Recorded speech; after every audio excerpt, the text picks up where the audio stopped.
Hello అండి, welcome to my channel Kiran views. మనం ఈరోజు ఎక్కడ ఉన్నామంటే తిరుపతి చిత్తూరు మధ్యలో ఉన్న పాకల దగ్గర అయితే ఉన్నాము. పాకలలో మీకు ప్రసిద్ధిగాంచిన సుబ్రహ్మణ్య స్వామి టెంపుల్ అయితే ఉంది. ఇక్కడ 54 అడుగుల ఎత్తులో అయితే సుబ్రహ్మణ్య స్వామి విగ్రహం అయితే ఉంది. అది ఎలా ఉంది ఏమని మనం వెళ్ళి చూస్తాం రండి. ఈ సుబ్రహ్మణ్య స్వామి ఆలయం తిరుపతి నుండి 46 కిలోమీటర్ దూరంలో ఉంది. తిరుపతికి వచ్చే యాత్రికులు తప్పకుండా ఈ ప్లేస్ని అయితే విజిట్ చేయండి. అదేవిధంగా చిత్తూరు నుండి 31 కిలోమీటర్ దూరం అయితే ఉంది. నేనైతే చిత్తూరు నుండి స్టార్ట్ చేశాను. నేనైతే పాకాల లోపలికి అయితే ఎంటర్ అయిపోతున్నాను. ఇప్పుడు ఇక్కడ నుండి మనం ఆలయానికి చేరుకోవడానికి 5.5 కిలోమీటర్ దూరం అయితే ఉంది. మీరు మనం వెళ్ళే దారి పొడవునా వ్యూని అయితే చూస్తురండి.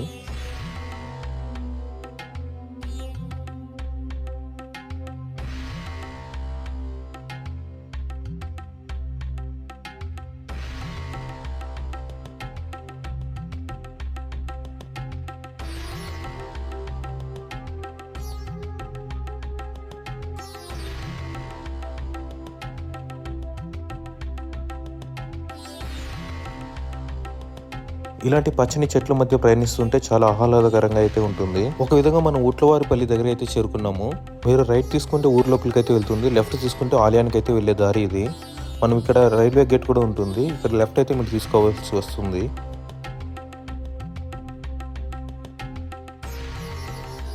ఆ రైల్వే గేట్ దాటుకొని మన చెరువు గట్ట దగ్గర అయితే చేరుకున్నాము. ఇక్కడ మీరు చూడొచ్చు పాడి పశువులు ఇంకొచ్చి మేకలు అయితే ఎలా వెళ్తున్నాయో చెరువులో.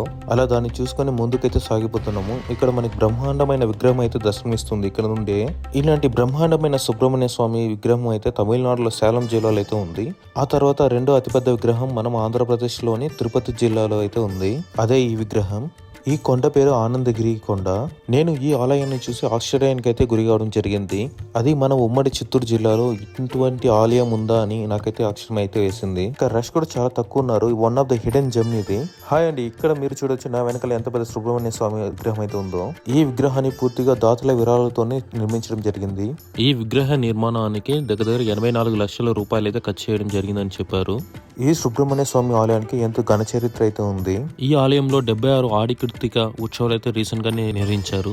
ఈ ఆలయ నిర్మాణకర్త అయినటువంటి మునిస్వామి ఆచారి గారికి తను ఒకానొక సందర్భంలో తీవ్ర కడుపు నొప్పితో బాధపడుతున్నారు. అప్పుడు కలలో కనిపించిన సుబ్రహ్మణ్య స్వామి ఈ యొక్క ఆనందగిరి కొండలో ప్రవహించే నీరుని తాగితే నీ యొక్క కడుపు నొప్పి తగ్గుతుందని తెలియజేశాను. అలా ఈ నీరుని తాగి కడుపు నొప్పి తగ్గడంతో ఇక్కడే ఒక గుడిని నిర్మించడం జరిగింది. మీరు ఇక్కడ చూడొచ్చు, ఇక్కడ 2 సమాధులు అయితే ఉంది. ఇది ఆ ఒక దంపతుల యొక్క సమాధి. ఇది దూర ప్రాంతాల నుండి వచ్చే యాత్రికులకి వసతి గృహం కూడా ఇక్కడే అందుబాటులో ఉంది. అవే కాకుండా మంచినీటి సదుపాయం, ఇంకా కళ్యాణ కట్ట, తలనీలాలను సమర్పించుకోవాలనుకునే వాళ్ళకి సపరేట్ కళ్యాణ కట్ట కూడా ఇక్కడే అందుబాటులో ఉంది. ఇక్కడ అర్చన కౌంటర్ అయితే ఉంది. మీరు సపరేట్ గా అర్చన చేయించుకోవాలంటే 10 రూపాయలు అయితే ఛార్జ్ చేస్తారు. లేదంటే మీరు ఏం 1 రూపాయి కూడా చెల్లించవలసిన అవసరం అయితే లేదు. ఇక్కడ మనకి ఆలయం పైకి చేరుకోవడానికి 2 దారులు అయితే ఉంది. ఒకదాని పైకి ఎక్కడానికి, ఇంకో దాని కిందకు దిగడానికి అయితే ఉపయోగిస్తున్నారు. నేనైతే ప్రస్తుతం పైకైతే నడిచి వెళ్తున్నాను ఆలయంలోకి. మీకు కొండ కిందే నాగదేవతల ఒక విగ్రహం అయితే ఉంటుంది. మీరు ఇక్కడ పూజించుకొని తర్వాత కొండనైతే ఎక్కడం స్టార్ట్ చేయవచ్చు. ఇక్కడ నుండి చూడడానికి ఆలయం అయితే బాగా కనబడుతుంది. మీరు ఇక్కడ చూడొచ్చు దారి ఎంత బాగుందో. 2 వైపుల చెట్లు, మధ్యలో దారి అయితే ఉంది. చాలా బాగుంది చూడడానికి. 2 వైపుల చెట్లు మనకి మంచి నీడనైతే ఇస్తుంది. నేనైతే ఇక్కడ మెట్లయితే మొక్కుకొని పైన మెట్లయితే ఎక్కడం అయితే స్టార్ట్ చేస్తున్నాను.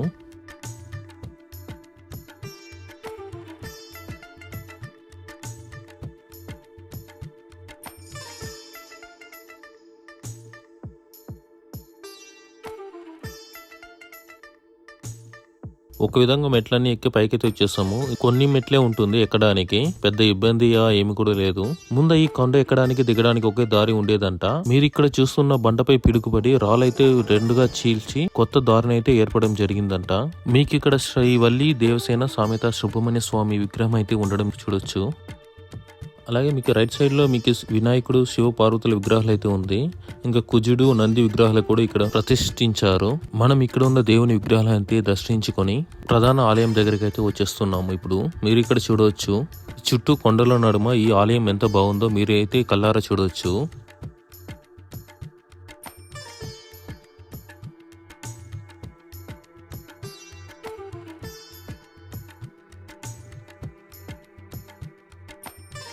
మనం ఇప్పుడు ఆలయం గర్భగుడిలోకి అయితే ఎంటర్ అయిపోతున్నాము. మీరు ఇక్కడ చూడొచ్చు శ్రీ వల్లి దేవసేన సమేత శ్రీ సుబ్రహ్మణ్య స్వామి వారిని.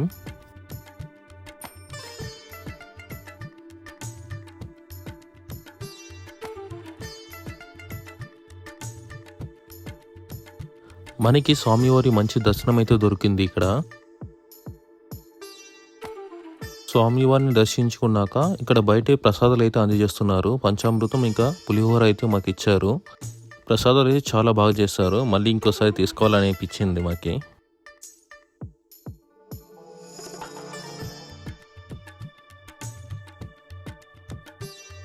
మీరు తప్పకుండా మీ ఫ్యామిలీ మెంబర్స్ ఇంకా ఫ్రెండ్స్తో కలిసి ఈ ఆలయాన్ని అయితే విజిట్ చేయండి.